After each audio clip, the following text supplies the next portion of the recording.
முக்கிய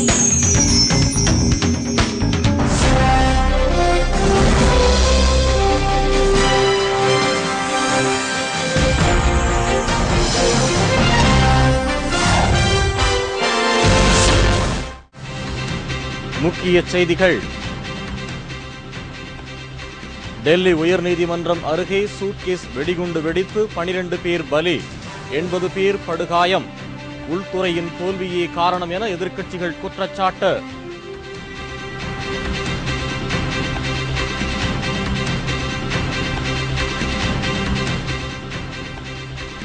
ஸ்பெக்ட்ரம் ஊழல் வழக்கில் சிபிஐ அதிரடி பல்டி, குற்றம் சாட்டப்பட்டவர்கள் விடுவிக்கப்படும் அபாயம்.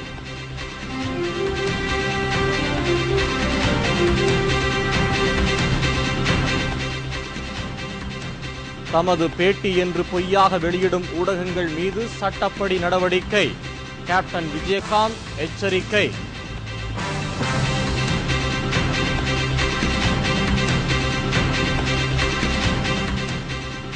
நில அபகரிப்பு வழக்கில் முன்னாள் அமைச்சர் பொங்கலூர் பழனிசாமியின் மகன் கைது. அதிமுக அரசு பொய் வழக்கு போடுவதாக ஆளுநரிடம் திமுகவினர் புகார்.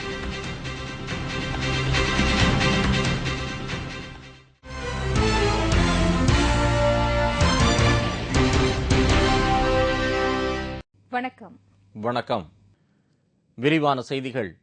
டெல்லி உயர்நீதிமன்றத்தில் நடைபெற்ற குண்டுவெடிப்பு தாக்குதல் சம்பவம் ஒரு கோழைத்தனமான செயல் என்று பிரதமர் மன்மோகன் சிங் கண்டனம் தெரிவித்துள்ளார். கோட்டை போல் பல அடுக்கு பாதுகாப்பு போடப்பட்டிருந்தும் டெல்லி உயர்நீதிமன்ற வளாகத்தின் 5வது நுழைவாயில் அருகே இன்று காலை சக்தி வாய்ந்த குண்டு ஒன்று வெடித்தது. இதில் 11 பேர் பலியானார்கள்.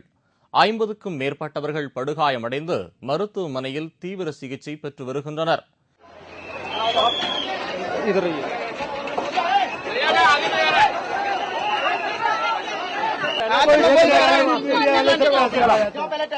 இதையடுத்து சம்பவ இடத்திற்கு விரைந்து வந்த டெல்லி போலீசார் மற்றும் தீயணைப்பு படையினர் மீட்பு பணியில் ஈடுபட்டனர்.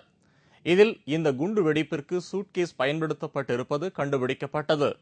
இதனிடையே நாடாளுமன்றத்தின் இரு அவைகளும் டெல்லி நீதிமன்றத்தின் நடவடிக்கைகளும் ஒத்திவைக்கப்பட்டன. அதன் பின்னர் இந்த குண்டுவெடிப்பு சம்பவம் குறித்து நாடாளுமன்றத்தில் உள்துறை அமைச்சர் ப. சிதம்பரம் உரையாற்றினார். அப்போது தலைநகரை குறிவைத்துத்தான் பயங்கரவாதிகள் இந்த தாக்குதல் நடத்தியுள்ளனர் என்றும் இந்த குண்டு வெடிப்புக்கு பின்னணியில் உள்ளவர்கள் விரைவில் கண்டுபிடிக்கப்படுவார்கள் என்று கூறிய ப. சிதம்பரம் பயங்கரவாதத்திற்கு எதிராக நாட்டு மக்கள் அனைவரும் ஒன்றிணைந்து செயல்பட வேண்டும் என்றும் தெரிவித்தார். Delhi is a target of terrorist groups. When Parliament is in session and during certain other times of the year, Delhi is placed in high alert. Intelligence agencies constantly share intelligence inputs with Delhi police.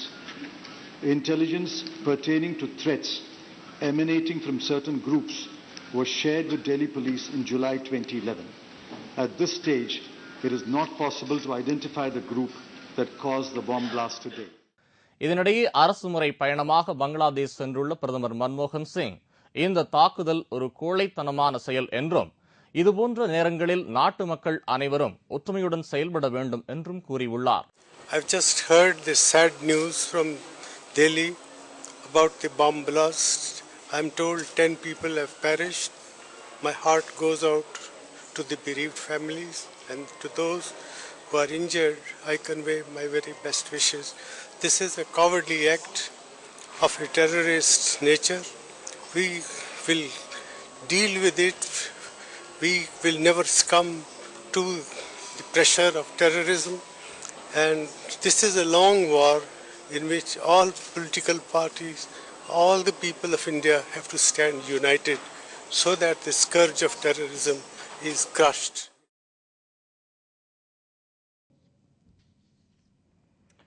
Delhi குண்டுவெடிப்பு சம்பவத்திற்கு எதிர்க்கட்சித் தலைவர்கள் பலரும் கடும் கண்டனம் தெரிவித்துள்ளனர்.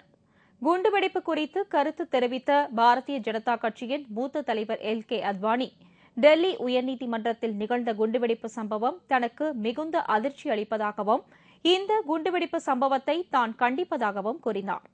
இதேபோல் இந்த சம்பவத்திற்கு காரணம் புலனாய்வுத்துறையின் தோல்வியா அல்லது அரசின் கொள்கை குறைபாடா என்பதை விசாரிக்க வேண்டும் என்றும் இதை உள்துறை அமைச்சகத்தின் தோல்வியாகவே தான் கருதுவதாகவும் இந்திய கம்யூனிஸ்ட் கட்சியின் தேசிய செயலாளர் டி ராஜா குறிப்பிட்டுள்ளார்.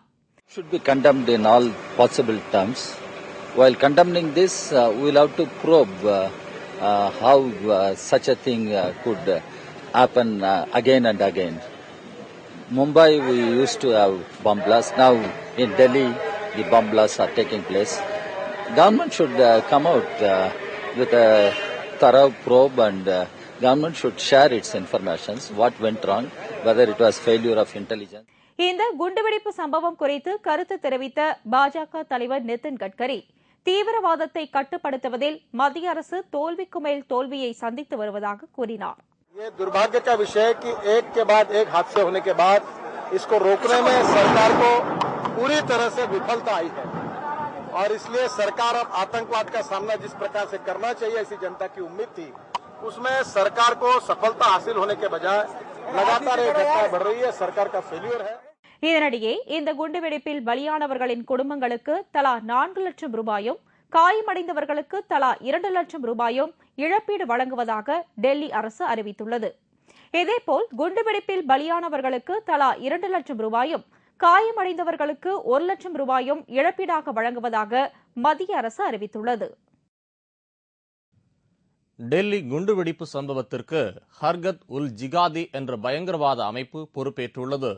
டெல்லி உயர்நீதிமன்றத்தில் இன்று காலை சுமார் 10 மணி அளவில் சூட்கேஸ் வெடிகுண்டு ஒன்று வெடித்தது.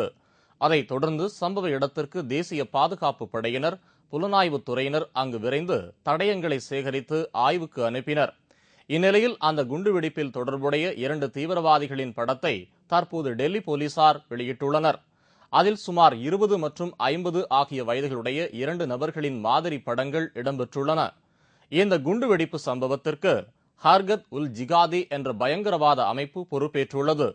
டெல்லி குண்டுவெடிப்பு சம்பவத்தை தொடர்ந்து சென்னை உயர்நீதிமன்றத்திலும் பாதுகாப்பு அதிகரிக்கப்பட்டுள்ளது. உயர்நீதிமன்றத்தின் 5 வாயில்களிலும் 100க்கும் மேற்பட்ட போலீசார் குவிக்கப்பட்டுள்ளனர்.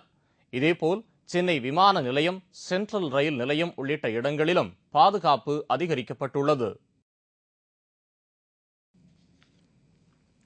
ஸ்பெக்ட்ரம் ஊழல் வழக்கை விசாரித்து வரும் சிபிஐ தற்போது குற்றம் சாட்டப்பட்டவர்களுக்கு சாதகமாக கருத்துக்களை தெரிவித்துள்ளதால் குற்றம் சாட்டப்பட்டவர்கள் விடுவிக்கப்படும் நிலைமை உருவாகியுள்ளது.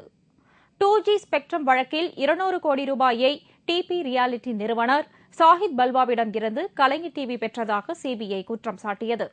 இதையொட்டி அமலாக்கப் பிரிவு அதிகாரிகள் கலைஞர் டிவிக்கு சொந்தமான 1.25 கோடி ரூபாய் சொத்துக்களை கையகப்படுத்த இருப்பதாக தகவல்கள் வெளியாகியிருந்தன.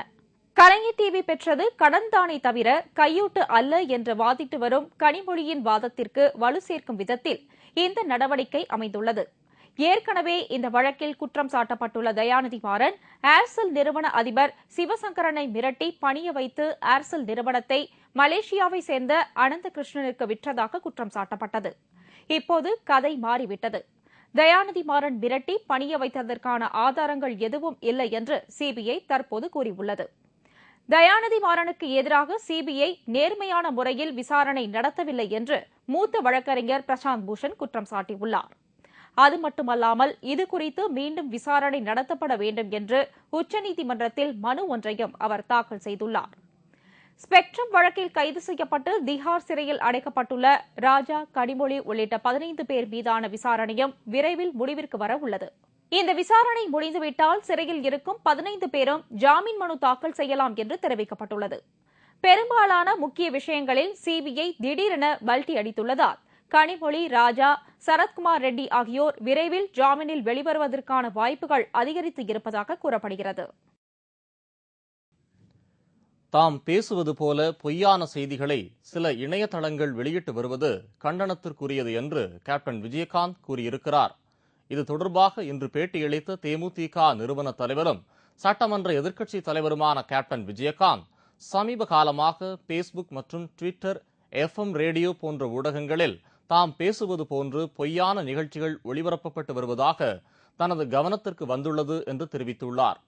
இப்போ ஒரு FM ரேடியோ, பல FM ரேடியோ இருக்குது. அதில் ஒரு FM ரேடியோ நாம் பேசுகிறதாக, அதாவது நான் சொல்கிறது ஃபேஸ்புக்லேயும் FM ரேடியோலையும் ட்விட்டர்லேயும் நாம் பேசுகிறதாக பலர்கிட்ட இருந்து பேட்டி வாங்கி போடுறாங்க. அது முறைப்படி தப்பு. நான் பேசுகிறது கிடையாது. எந்த ஊடகங்களுக்கும் எதற்கு நான் பேட்டி கொடுக்கறதில்ல. பத்திரிகை நண்பர்களுக்கு கூட எந்த வித பேட்டி நான் கொடுக்கல. ஏன் பேட்டி கொடுக்கறது இல்லை அப்படிங்கிற புரிஞ்சுக்கிறணும். அதற்கு காரணம் பல இருக்குது. அதை ஒரே நொடியில் நான் டிவியில் சொல்ல முடியாது. இருந்தால் கூட இப்போ உள்ள இந்த ஃபேஸ்புக்கும் இந்த எஃப்எம் ரேடியோவும் ட்விட்டரிலும் நான் எனது சார்பாகவோ இல்லை நான் பேசுகிறதாகவோ யாரும் இனிமேல் செய்யாதீங்க. இதுவரைக்கும் செஞ்சது போதும். இனிமேல் செஞ்சால் நான் சட்டப்படி எடுக்க வேண்டிய நடவடிக்கைகள் உடனடியாக எடுப்பேன். அதை முதல்ல நிறுத்துங்க. அது என் கட்சி தொண்டர்களோ மன்ற தொண்டர்களோ அதை நம்பி தயவுசு பார்த்துடாதீங்க. அதை நம்பிக்கிட்டு எதையும் அனுப்பிடாதீங்க. நான் எந்த இதுலேயுமே கிடையாது. அவங்க சும்மாக என் பேரில் ஒரு சைட்டை திறந்து வச்சுட்டு ஓப்பன் பண்ணி ஏதோ ஒரு தப்பான விஷயங்களை சொல்லிக்கிட்டே இருக்காங்கன்னு இதன் மூலம் தெரிவித்துக்கிறேன். இதற்கு மேலும் இத்தகைய ஊடகங்கள் தனது பெயரை தவறான நோக்கத்தோடு பயன்படுத்தினால் சட்டப்படி நடவடிக்கை எடுத்து வழக்கு தொடரப்படும் என்று கேப்டன் விஜயகாந்த் அறிவித்துள்ளார். கிழக்கு கடற்கரை சாலை கன்னியாகுமரி வரை நீட்டிக்கப்படுவதாகவும் சென்னை அண்ணா சாலை பூந்தமல்லி சாலைகள் சர்வதேச தரத்தில் மாற்றப்படும் என்றும் சட்டப்பேரவையில் இன்று முதல்வர் ஜெயலலிதா அறிவித்தார். சட்டப்பேரவையில் இன்று முதலமைச்சர் ஜெயலலிதா 110ஆம் விதியின் கீழ் ஒரு அறிக்கையை வாசித்தார். அதில் சென்னை முதல் தூத்துக்குடி வரை உள்ள கிழக்கு கடற்கரை சாலை நீட்டிக்கப்படும் என்றும் தென் மாவட்டங்களான தூத்துக்குடி முதல் கன்னியாகுமரி மாவட்டம் வரையிலான 113 கிலோமீட்டர் சாலை பகுதி 257 கோடி ரூபாய் மதிப்பீட்டில் இருவழி தடமாக அகலப்படுத்தப்பட்டு மேம்பாடு செய்யப்படும் என்றும் தெரிவித்தார். கிழக்கு கடற்கரை சாலை பல்வேறு கட்டங்களில் ஆசிய வங்கி மற்றும் உலக வங்கி நிதி உதவியுடன் அகலப்படுத்தப்பட்டு மேம்பாடு செய்யப்பட்டது. இந்த சாலையினால் ஏற்படும் பயன்களை கருத்தில் கொண்டு தூத்துக்குடி முதல் கன்னியாகுமரி மாவட்டத்தில் உள்ள 5 கிராமம் வரையில் உள்ள 113 கிலோமீட்டர் சாலை பகுதி 257 கோடி ரூபாய் மதிப்பீட்டில் இருவழித்தடமாக அகலப்படுத்தப்பட்டு மேம்பாடு செய்யப்படும் என்பதை மகிழ்ச்சியுடன் தெரிவித்துக் கொள்கிறேன். முதற்கட்டமாக சோதனை முறையில் சென்னையில் உள்ள அண்ணா சாலை, ஈவேரா பெரியார் சாலை மற்றும் உள்வட்ட சாலைகளை முழுமையாக ஒருங்கிணைத்த முறையில் சர்வதேச தரத்திற்கு மேம்படுத்த திட்டமிடும் பணி மேற்கொள்ளப்படும் என்றும் அவர் குறிப்பிட்டார். நில அபகரிப்பு புகாரில் திமுக முன்னாள் அமைச்சர் பொங்கலூர் பழனிசாமியின் மகனும் கோவை மாநகர திமுகவின் தெற்கு மண்டல தலைவருமான பைந்தமிழ் பாரி இன்று கைது செய்யப்பட்டுள்ளார். கோவை திமுக மாவட்ட அலுவலகத்தில் உள்ளாட்சி தேர்தலில் போட்டியிட விருப்ப மனுக்கள் வழங்கும் நிகழ்ச்சி நடைபெற்றது. இதனை பார்வையிட வந்த திமுக முன்னாள் அமைச்சர் பொங்கலூர் பழனிசாமியின் மகன் பைந்தமிழ் பாரியை சுமார் 50க்கும் மேற்பட்ட காவல்துறையினர் இன்று கைது செய்தனர்.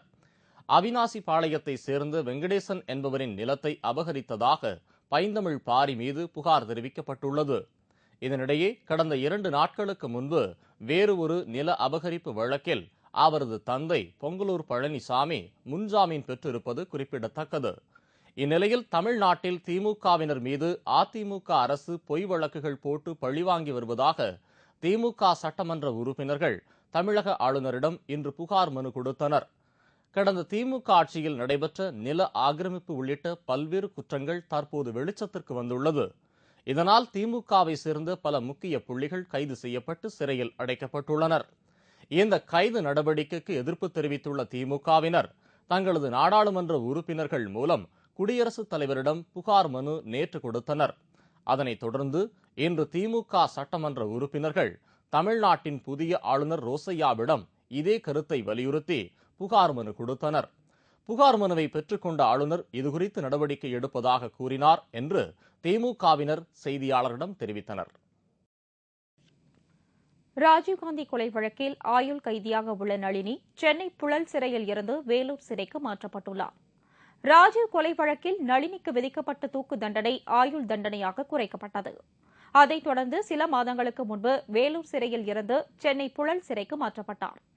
இந்நிலையில் முருகன், சாந்தன், பேரறிவாளன் ஆகியோருக்கு தூக்கு தண்டனை வழங்க மத்திய அரசு முடிவு செய்துள்ளதால் தனது கணவர் முருகனை சந்திக்க வேண்டும் என்று நளினி கோரிக்கை விடுத்திருந்தார். இதனால் சென்னை புழல் சிறையில் இருந்து நளினி பலத்த பாதுகாப்புடன் வேலூர் சிறைக்கு கொண்டு செல்லப்பட்டார்.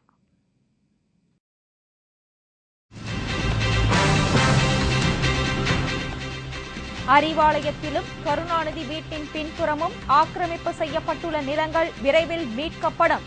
தமிழக அரசு அறிவிப்பு.